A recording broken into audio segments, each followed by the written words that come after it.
ជំរាបសួរក៏ដូចជាស្ដីទាំងអស់គ្នាខ្ញុំបាទឈ្មោះតារាថ្ងៃនេះខ្ញុំនឹងមានវីដេអូមួយបង្រៀនអំពីអឺ operating system មួយដែលមានឈ្មោះថា Linux គឺយើងប្រើនៅ CentOS ដោយមេរៀនរបស់យើងនៅបទរៀនថ្ងៃហ្នឹងគឺយើងមាន3គឺនិយាយពីតកតងជាមួយនឹង file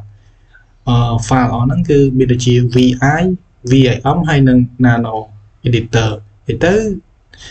បើនិយាយទៅប្រៀបធៀបជាមួយនឹង Windows គឺវាដូចទៅនឹង file TXT Notepad នៅក្នុង Windows អញ្ចឹងឥឡូវក៏មកខាត់ពេលយូរគឺខ្ញុំមកមើលនៅserver របស់ខ្ញុំគឺខ្ញុំប្រើ CentOS សម្រាប់ខ្ញុំគឺខ្ញុំអត់ remote ប្រើតាមហ្នឹងទេគឺខ្ញុំដោយប្រើ remote តាម app មួយឈ្មោះថា Putty ឥឡូវខ្ញុំចូល Putty មកបាទនេះគឺជា Putty របស់ខ្ញុំឥឡូវខ្ញុំធ្វើការ remote វាតាមរយៈ ASX គឺខ្ញុំបាយ IP របស់ server របស់ខ្ញុំមក 192.168.152.143 ឥឡូវយើង click ពីថា open មកឥឡូវយើងចូលមកកាន់server របស់យើងហើយគឺខ្ញុំ login ដាក់ឈ្មោះរបស់ខ្ញុំឈ្មោះថាតារាឈ្មោះរបស់ខ្ញុំតមកគឺវាយ password server របស់យើងហ្នឹង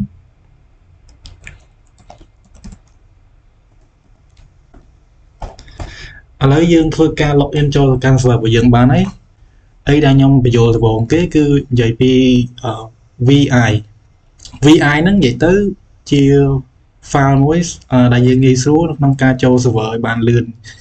ទៅពេលយើងចង់ note អីបានលឿនអញ្ចឹងបើ file VIM ហ្នឹងគឺគេយក VI ហ្នឹងទៅ improve វាអភិវឌ្ឍវាឲ្យវារីកចម្រើនជាងមុនមាន feature អីថ្មីអញ្ចឹងបើលក្ខណៈ file ចំពោះ file nano វិញគឺជា file ធម្មតាសម្រាប់ beginner ដំបូងចាប់ផ្ដើមអញ្ចឹងឥឡូវក៏មកខាត់ពេលយូរគឺខ្ញុំចូលទៅបង្កើត file VI ដំបូងទៀតសិនដើម្បីបង្កើត file VI គឺយើងមានវាយ command ថា VI តមកនៅឈ្មោះរបស់ file name ខ្ញុំដាក់ឈ្មោះថានេះចុះឈ្មោះថា book.txt ឥឡូវយើងធ្វើការ enter ឥឡូវយើងបង្កើត file របស់យើងបានហើយឥឡូវយើងធ្វើការសរសេរនៅ data ចូលក្នុងនោះទៅ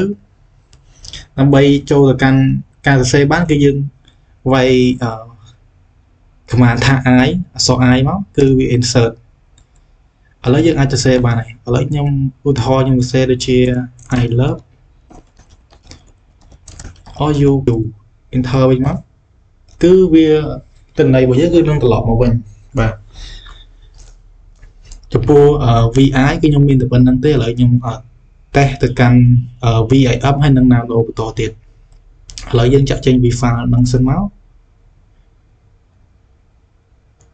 គឺយើងចង់ save ហើយយើងចាក់ចេញមកគឺយើងប្រើតែ command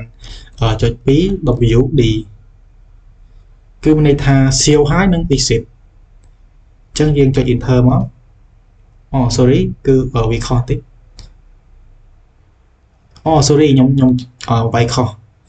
ខ្ញុំវាយថាថ្មីមកយើងវាយsorry នឹងមិនមែន D ទេគឺ Q W Q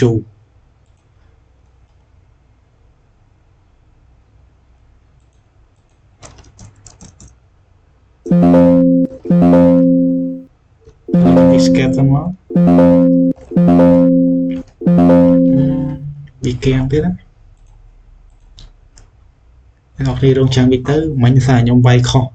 កន្លែង WD អញ្ចឹងវាអាចទៅគាំង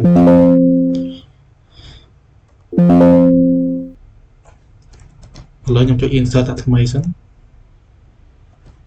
ខ្ញុំចង់បន្ថែមនៅទិន្នន័យទៀតន័យថា I love my family តមកខ្ញុំចុច escape មកហើយទៅ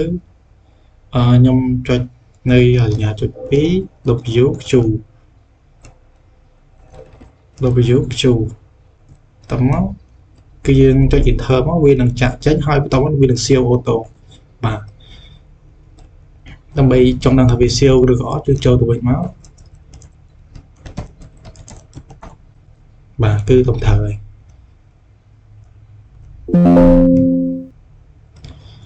ចុច 2Q ដើម្បីចាក់ចេញទៅធ្វើនៅ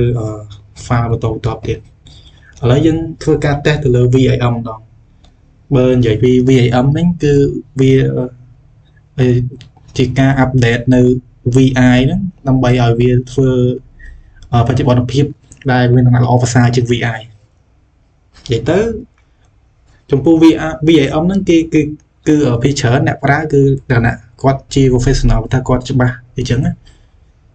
សម្រាប់យើង beginner យើងប្រើ nano ទៅវិញយើងអត់តច្បាស់អីចឹងឥឡូវយើងបង្កើតនៅ VIM គឺដូចគ្នាទេ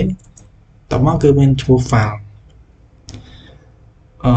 ឈ្មោះថា book2 ចុះ .txt អូខេឥឡូវយើងធ្វើការ enter យើងឃើញថាវាដូចតែ VI ដូចគ្នាទេតែវាមានលក្ខណៈពិសេសជាង VI អញ្ចឹងទៅឥឡូវយើងធ្វើការ insert ទិន្នន័យចូលចុច I មកតមកខ្ញុំដាក់ទិន្នន័យចូល I love oil you ហើយ enter មកគឺទិន្នន័យរបស់យើងគឺនឹងត្រឡប់មកវិញឥឡូវមួយខាត់ពេលយូរគឺយើងធ្វើការសៀវហើយយើងចាក់ចេញមកគឺយើងចុច escape តមកយើងចុចញ៉ាចុច2 WQ សៀវហើយនឹងធ្វើការ exit ចេញបាទឥឡូវយើងបញ្យល់ពី VI ចប់ VI ហើយនិង VIM ចប់ហើយឥឡូវយើងចូលនិយាយអំពី nano វិញម្ដង nano តមកគឺឈ្មោះរបស់ file អ្នកអរគ្នាដាក់ឈ្មោះទៅប៉ុន្តែខ្ញុំដាក់ឈ្មោះថា book 3.txt ឥឡូវយើងធ្វើការ enter មកដើម្បីចូលទៅកាន់ file ដែលយើងបានបង្កើតយើងឃើញថា file nano របស់យើងគឺបើយើងបានបង្កើតហើយគឺ nano របស់ខ្ញុំគឺ 8.1 file nano គឺល្អសម្រាប់beginner ដែលគាត់អត់ទាន់ចេះអត់ទាន់យល់ច្បាស់អញ្ចឹងឥឡូវយើងធ្វើការតេស្តតិចមកវាធ្វើការរាយនេះទិន្នន័យចូលខ្ញុំសេនតែទៅ I love all ចំពោះ nano គឺវាទៅវាល្អមួយយ៉ាងដែរសម្រាប់ beginner ដែលគាត់ងាយស្រួលប្រើអញ្ចឹងដើម្បីធ្វើការសៀវគឺយើងចុចនៅ control x មកដើម្បីចាក់ចេញហើយបានយើងសៀវឥឡូវយើងចុច control x តមកយើងคลิกពាក្យថា y គឺ yes ហ្នឹង enter មកគឺយើងសៀវដូចរាល់ដើម្បី verify ថាយើងបានសៀវនៅទិន្នន័យចូលអត់អញ្ចឹងយើងវាយនៅ file របស់យើងតែឈ្មោះថា nano book 3.txt មកហើយ enter មកនឹងចូលទៅកាន់ file របស់យើងហើយមួយទៀតបើយើងចង់ធ្វើការខាត់ហើយនឹងធ្វើការផាមកវិញគឺយើងប្រើនេះមកគឺដើម្បីខាត់គឺយើងដំបូងយើង select លើកន្លែងដែលយើងចង់ខាត់យើងតមកគឺយើងចុចទៅលើ control K មកដើម្បីខាត់គឺយើងមាននៅក្នុង screen នេះសុទ្ធតែជា command ដែលយើងត្រូវប្រើឥឡូវយើងចង់ផាមកវិញគឺយើងគ្រាន់តែចុចទៅលើ control U មកគឺទិន្នន័យរបស់នឹងត្រឡប់មកវិញហើយបាទពេលខ្ញុំអនុវត្ត